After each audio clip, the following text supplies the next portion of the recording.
তোমার যদি ঢেলার তুমি যদি সাগরে যদি ই করো ডুব দাও তো তোমার তো একটু হইবেই, এটা হইবে না? তুমি যে সাপ দিয়ে ঢেউ কত বড় বড় ছিল দিলওয়ার, আমি ভাবছি ঠিক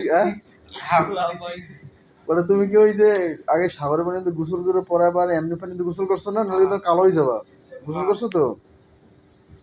কোন বীজ নাম ছিল, সুগন্ধা বীজে না লাবণী বীজে? না ফিরিতে যাই না আমরা।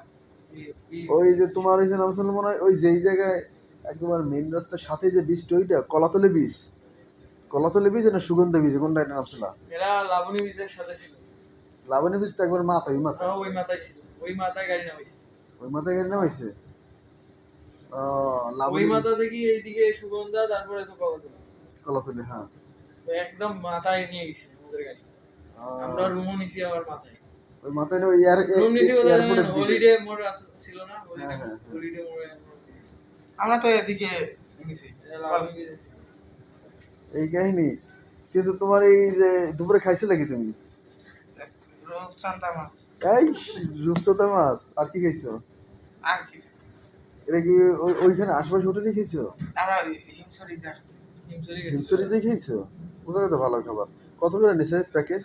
280 280।